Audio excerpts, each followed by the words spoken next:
আজাদীর লড়াইয়ে 47 থেকে 71, 71 থেকে 24 প্রতিটি আন্দোলনের রাজনৈতিক পট পরিবর্তন হলেও অর্থনৈতিক বৈষম্য, দুর্নীতি, জবাবদিহিতার অভাবে প্রত্যাশা ও প্রাপ্তির বিশাল ফারাক রয়ে গিয়েছে। বিগত ফ্যাসিস্ট শাসন আমলে স্বৈরাচার শেখ হাসিনা দেশের প্রতিটি প্রতিষ্ঠানকে ধ্বংস করে দিয়েছে। নির্বাচন করা কারচুপির এক মহা উৎসব তৈরি করেছিল। ভোটাধিকার থেকে বঞ্চিত করা হয়েছিল তরুণ প্রজন্মকে। 71কে ব্যবহার করে চেতনার নামে দীর্ঘ সময় দেশে মাফিয়াতন্ত্র, ব্যাংক লুট, গুম খুন, আয়নাগর ও দুঃশাসনের এক নয়া জাহেলিয়াত কায়েম করেছিল। মতের অমিল হলে কিংবা অন্যায়ের প্রতিবাদ করলেই শিকার হতে হয়েছে জেল জুলুম আর বিচারিক হত্যাকাণ্ডের। ধর্মপ্রাণ মুসলমানদের উপরে চালানো হয়েছে নির্যাতনের স্টিমরোলার। পরিকল্পিতভাবে ইসলামী ছাত্র শিবিরকে ডিহিউম্যানাইজেশন, মানবিক সত্তাহীন করার অপচেষ্টা চালানো হয়েছে। শিবির মানেই হত্যাযোগ্য, চতুর্দিকে এহেন ভয়াবহ এক পরিবেশ সৃষ্টি করা হয়েছে। এমনকি ছাত্র শিবির ট্যাগ দিয়ে অগণন সাধারণ শিক্ষার্থীকে নির্যাতন করা হয়েছে, নৃশংসভাবে খুন করা হয়েছে। 2013 সালে শাহবাগকে কেন্দ্র করে তথাকথিত যুদ্ধ অপরাধ বিচারের নামে ফ্যাসিবাদের বন্দোবস্ত পাকাপোক্ত করা হয়েছিল এবং বাংলাদেশে মব ভায়োলেশনের কালচার সেই ফ্যাসিবাদের প্রতিধ্বনির মধ্য দিয়ে শাহবাগ থেকে জন্ম নিয়েছিল। হেফাজতে ইসলামের কর্মীদের উপর চালানো হয় নির্মম দমন এবং নিপীড়ন।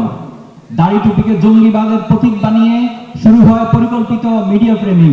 দীর্ঘ 16 বছর ধরে স্বৈরাচারী শেখ হাসিনা সরকার প্রশাসন থেকে শিক্ষা প্রতিষ্ঠান পর্যন্ত সর্বস্তরে ইসলাম ও ইসলামী মূল্যবোধকে দমন করে রেখেছিল। এ সকল কিছুর প্রতিবাদে 2024 সালে জুলাইয়ের জনতার ক্ষোভ বিস্ফোরিত হয় এবং ইতিহাসের নিকৃষ্ট স্বৈরাচার শেখ হাসিনার পতন হয়। জুলাই অভ্যুত্থানের শাহাদাতের আকাঙ্ক্ষা নিয়ে তরুণদের আত্মত্যাগ জাতির মধ্যে নতুন আদর্শিক জাগরণ সৃষ্টি করেছে।